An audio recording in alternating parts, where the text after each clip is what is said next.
Good morning, dear students. Let's continue with the chapter number 10, cell cycle and division. Yesterday we talked in general about cell cycle and its different phases. We also talked in short about the phases of mitosis. Today we'll be talking about it in detail. So, I told you mitosis, which is also called the equational cell division, it helps in the maintenance of the growth and also replacement of the old and worn out cells. Now, let's talk about the different phases of mitosis. So, mitosis, the first phase of mitosis is prophase. The second phase is the metaphase. The third phase is the anaphase. Now, let's discuss about prophase. Now, prophase is the phase in which the cell division begins. In this, the nucleolus, as we discussed earlier in the previous chapters, what is nucleolus? Where this DNA, जहाँ पे condense होते हैं chromosomes बहुत सारे और darkly stained part होता है, that's called as the nucleolus. तो वो जो इकट्ठे condense हो रखे होता है chromosomes, वो disappear होना start हो जाता है और nuclear membrane जो होती है वो break down होना start हो जाती है.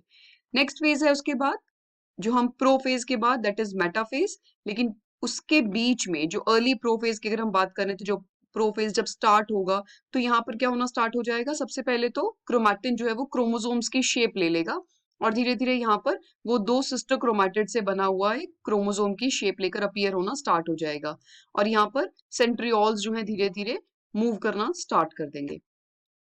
नेक्स्ट यहाँ पर आप देख सकते हैं this is what actually happens in the case of the prophase. तो यहाँ पर आप थोड़ा थोड़ा देख सकते हैं कि किस तरह से धीरे धीरे जो क्रोमैटिन था that is now started condensing. अब वो कंडेंस होना स्टार्ट हो गया है और यहाँ पर जो आपके अंदर स्पिंडल फाइबर्स का यहाँ डेवलपमेंट स्टार्ट हो जाएगा. देन लेट प्रोफेज तक आते आते हमारे पास स्पिंडल फाइबर्स जो है डेवलप हो जाएंगे और क्रोमोसोम्स की शेप में आ जाएगा कंप्लीटली जो है हमारा क्रोमैटिन नेटवर्क.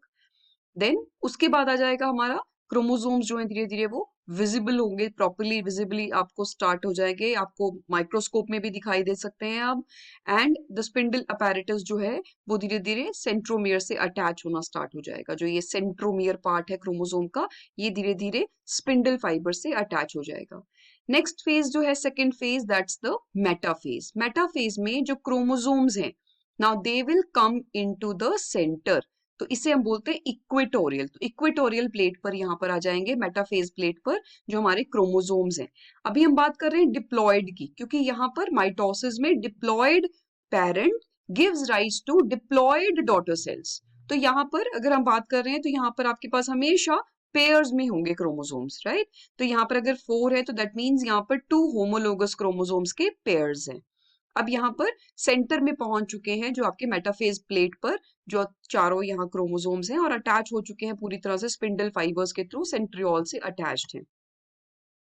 मेटाफेज नाउ अगर माइक्रोस्कोप में देखें कुछ इस तरह का व्यू आपको नजर आएगा कि इक्वेटोरियल प्लेट पर आपको नजर आएंगे और यहाँ सेंट्रियोल से स्पिंडल फाइबर्स के साथ अटैच्ड होंगे. So this is how it looks under the microscope.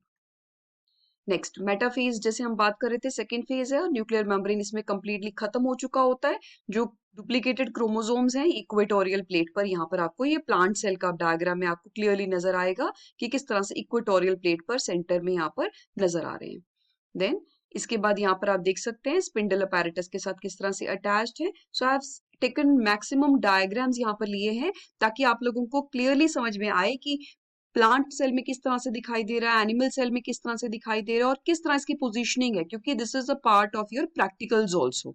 So practical point of view से भी इसको जरूर देखेंगे क्योंकि यहाँ से ही आपको पता लगेगा कि किस तरह से जो प्लांट्स हैं उनके अंदर ये सेंटर में अगर आपको क्रोमोसोम्स नजर आ रहे हैं तो इसका मतलब है that is the metaphase stage. चलिए अब बात करते हैं एनाफेज की.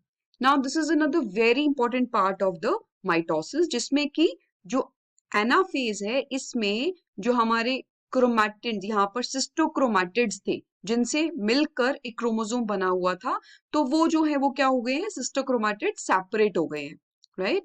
और सिस्टोक्रोमैटिड सेपरेट होकर टुवर्ड्स द पोल की तरफ मूव करना स्टार्ट कर देंगे.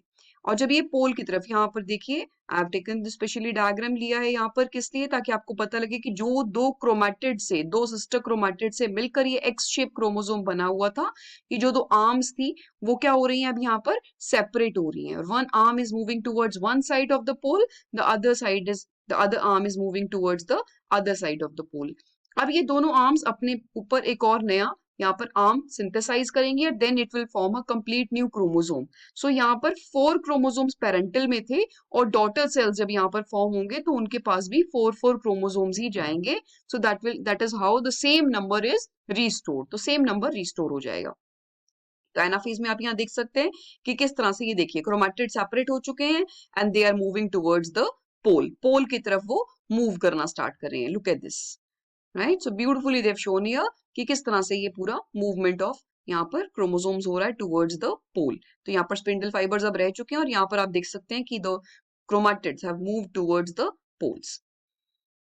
अब यहाँ पर हम देख सकते हैं प्लांट सेल में किस तरह से ये मूवमेंट चल रही है. तो यहाँ पर जो धीरे धीरे ऑपोजिट पोल्स की तरफ मूव कर रहे हैं by the action of the spindle fibres. Spindle fibres उन्हें धीरे धीरे अपनी तरफ खींच रहे हैं. तो पुश हो रहा है, वहां पर पुल हो रहा है because of the presence of the spindle fibres. अब ये देखिए अर्ली एनाफेज तक आते आते वो मूव करना स्टार्ट कर चुके हैं टुवर्ड्स द पोल और धीरे धीरे लेट एनाफेज तक आते आते completely they will be towards the पोल.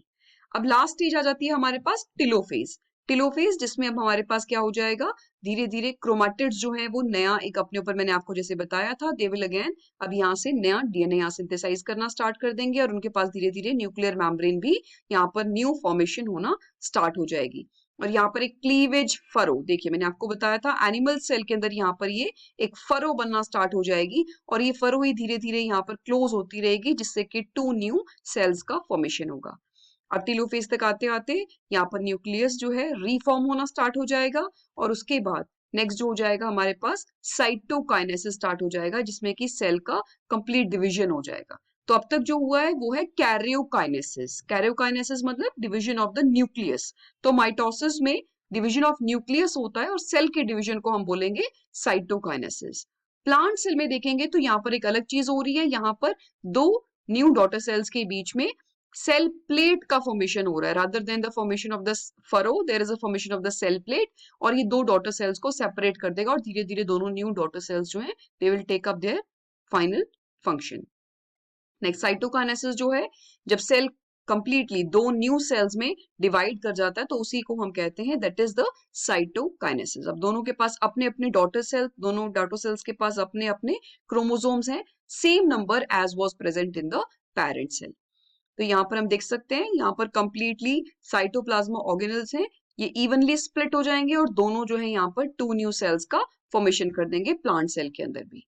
तो यहाँ पर साइटोकाइनेसिस ये देखिए दोनों में यहाँ पर आपको डिफरेंस नजर आएगा क्लियरली. प्लांट सेल के अंदर there is a cell plate which is formed which helps in the division of the cell, while in the case of the animal cell there is formation of the furrow with the help of the cell membrane और वही वहां पर क्या कर देगा cell division में help करेगा. यहाँ पर दोनों जो हैं डॉटर सेल्स जो बनते हैं from the parent they are exact copies of the parent except for any errors in the DNA.